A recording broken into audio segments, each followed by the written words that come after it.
So in 7.3, we focus on simplifying radical expressions. We have these two rules that tell us how to multiply and divide some radicals. However, the rules themselves, you're going to actually see them used almost in the other direction more so when we get to the simplifying radicals process. The rules themselves are straightforward. The idea that you can combine two radicals as long as they have the same index, right? Same index of n. You can combine through multiplication or you can combine through division. Now what that means is you can go the other direction. You can separate the radical of a division into a fraction of two separate radicals.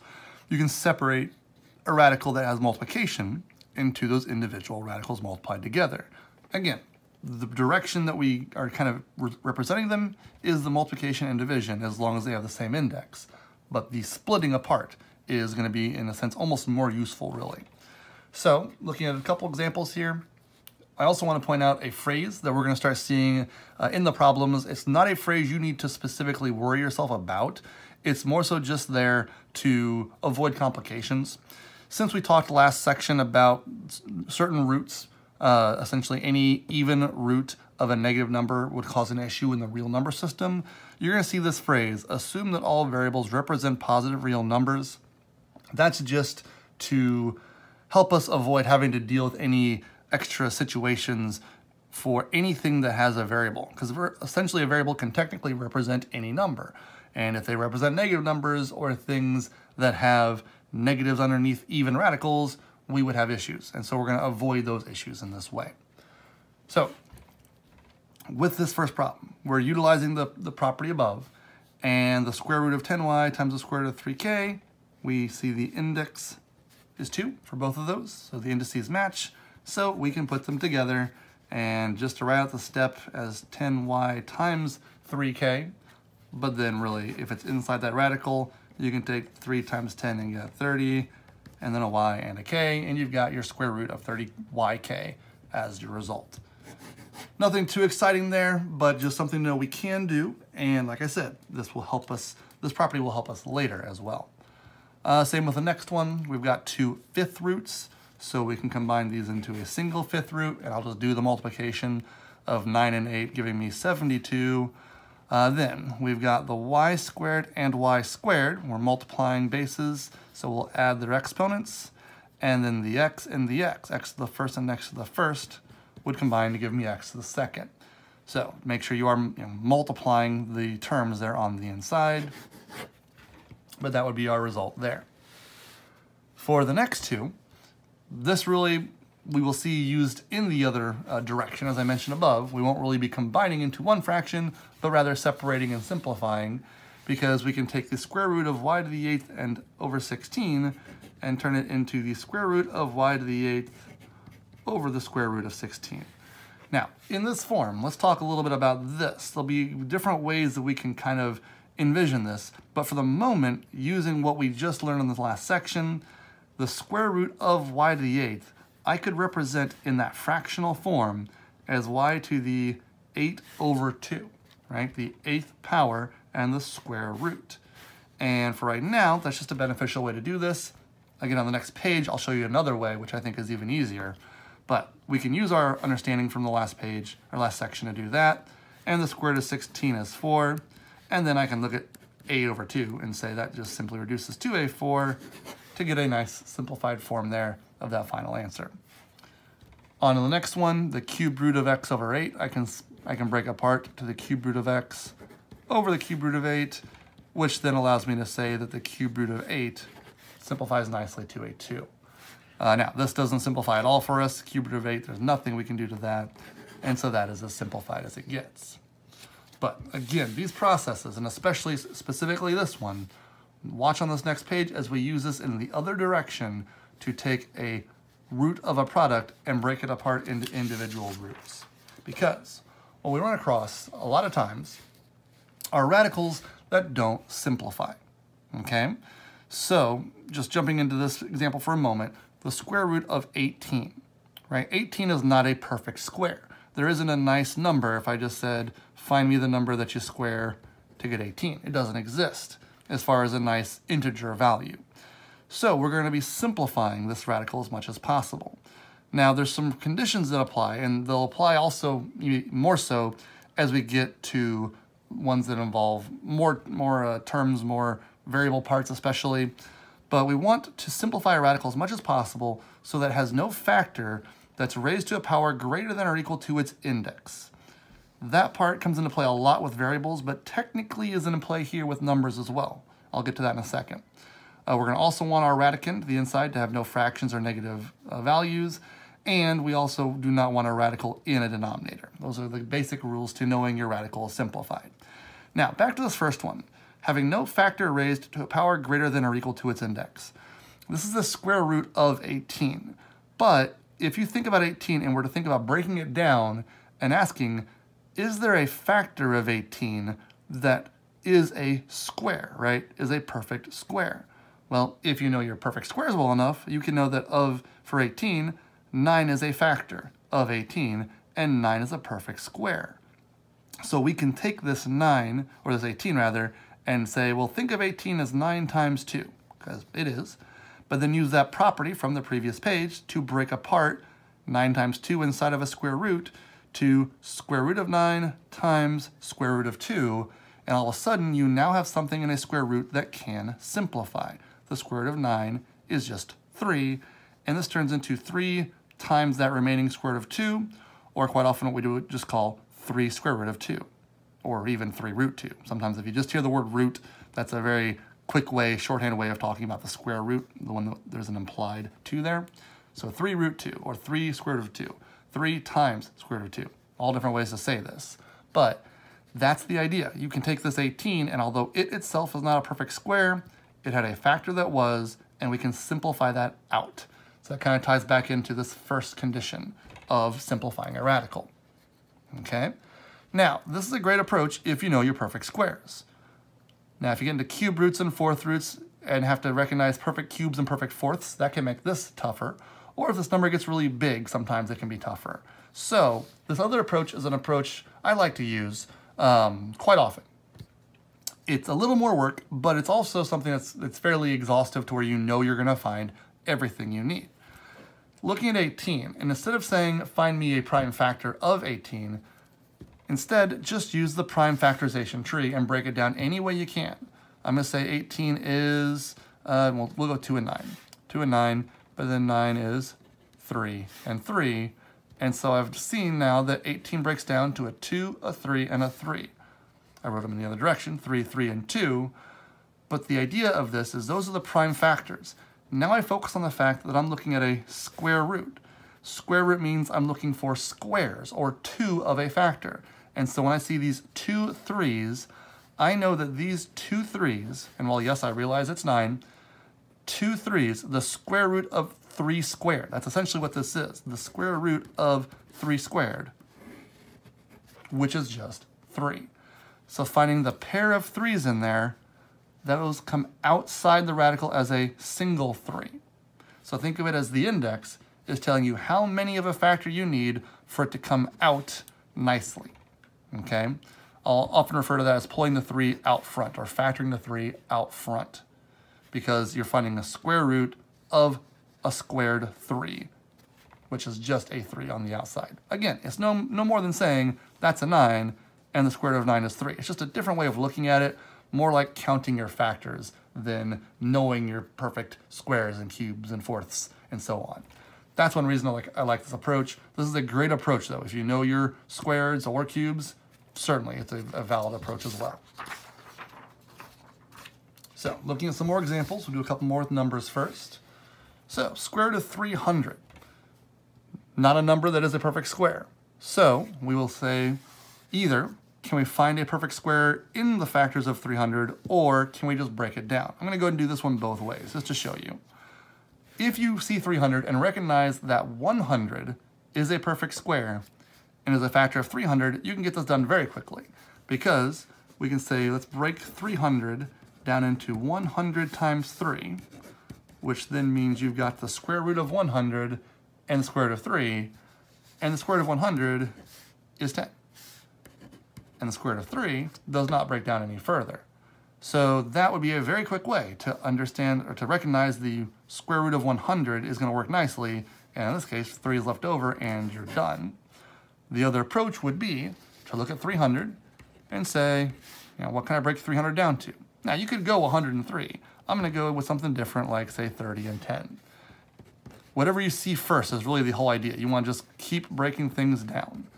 So 30 breaks down to 3 and 10, 10 breaks down to 2 and 5, 3 is prime, 2 is prime, 5 is prime, but 10 goes further to 2 and 5. So just keep breaking that down until you've got nothing but primes. Now, you can say that your square root of 300 is the square root of 2, 2, 3, 5, and 5. And now with that square root, you've got a pair, 2 2s, a pair of 5s. So the 2 and the 5, 2 and 5 can come outside the square root. All that's left inside is the 3. And you can get it that way as well. So either approach works perfectly fine. I just think this approach is an approach you can use if you're not good at finding your perfect squares, cubes, and so on, because it's really just about breaking it down and then counting. Every pair of 2s come out front. Pair of 5s come out front. Leave the stuff that didn't pair up. You're done. So I'm going to stick with this approach primarily, but again, I encourage this approach for anyone that can do it. All right, cube root of negative 54. So first of all, let's talk about this negative. This is an odd root of a negative, so we can do this. And in fact, since we can do it, we're going to let the negative come out. We'll let that be part of it, and I'll show you how that works. But let's focus on 54. 54 can break apart to 2 and 27. 27 breaks apart to 3 and 9. 9 breaks apart to 3 and 3. And that's what we get from 54.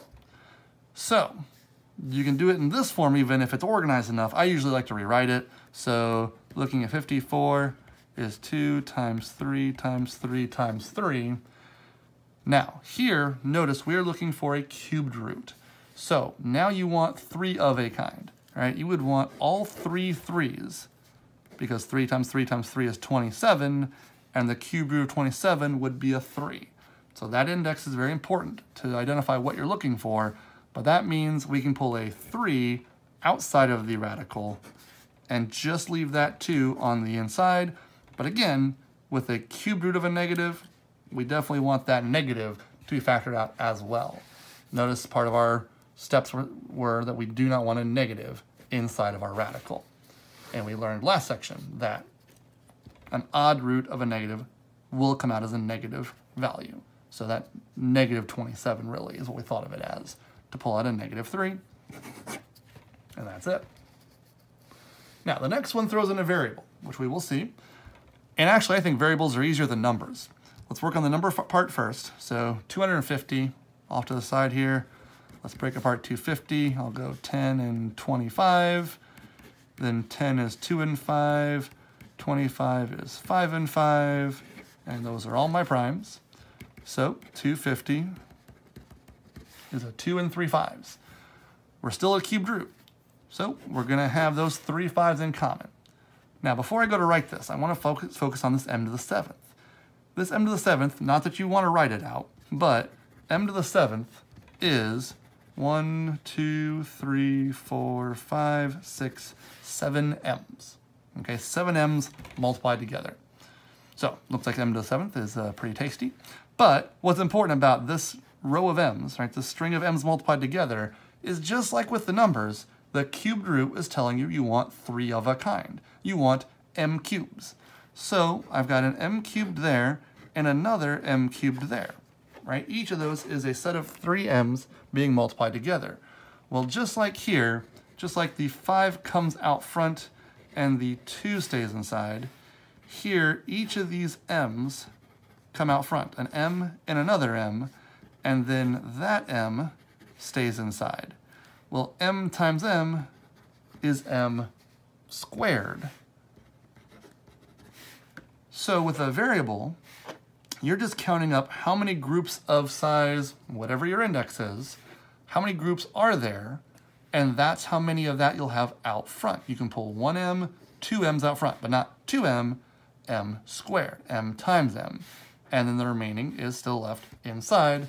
So we need the number part and the variable part. So the 5 and the m squared 5m squared came out of our radical, and the cube root of 2 and m is left on the inside. Now, just make sure when you're writing it, or even when you're typing it with MyMathLab, it's more organized, but when you're writing it, don't get confused. Make sure you can keep a distinction between powers and indices and like that. But that would be the way we would write it. 5m squared, and right next to it, because it's times the cube root of the leftovers of 2m. But that would be how we represent that simplified radical.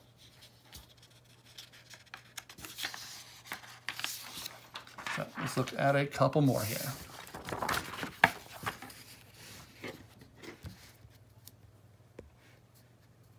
All right, so for this next one, it is just a square root.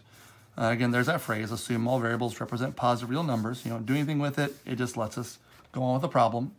So, starting with 32. Break apart that 32 any way you want. If I just go 2 and 16, 2 and 8, 2 and 4, 2 and 2, right? Any way you see it break down, that's fine. And so I've got 1, 2, 3, 4, 5 2s. So 1, 2, 3, 4, 5 2s. It's a square root. So I've got a pair there and another pair there. Each of those would be a 2 out front. That 2 would be left inside. So the number part looks like it's going to simplify down to 4 root 2. 4 times the square root of 2. Right? Each pair came out as a 2. Let's combine to a 4. So we've got that. Now the number part, let's go through and try to do it without actually writing out a bunch of variables, but just talk through it. So let's talk about what's outside here. We've got a 4 on the outside. Let's leave some space for the variable, and then we'll talk about the inside. 2 on the inside. This is one way to do it. Just do the number part, and then move along with the variables. So with the y, there's y to the 7th. There's 7 y's here. We've got a square root. So you ask yourself, how many groups of 2 are there in those 7 y's? Well, 2, 4, 6, right? I can count up to 6 of those y's as 3 groups of y's squared. I'm going to go ahead and write this out for just the y's, just to show you what's happening here again. 1, 2, 3, 4, 5, 6, 7. Every pair, because it's a square root, every pair of y's can come out front. And so that's 1, 2, 3 groups of 2. So I can put a y cubed out front, and that has taken out 6 of the y's. There's 1 y left over on the inside. Do the same thing with the x's. X to the 5th. Well, if I'm looking at pairs, then 4 of these x's could be used up as 2 pairs of 2, right? So again, there'd be 2 pairs of 2 x's. 2 pairs means you've got x squared coming out, but that's 4 x's total, so there's only 1 x left inside. Okay? And then same for z's. For the z's, square root, z to the 6th, well, 6 is exactly 3 pairs of 2. Right there, if I wrote out 6 z's, I'd have 3 pairs of 2 exactly. So 3 pairs, right, 3 sets of z's there.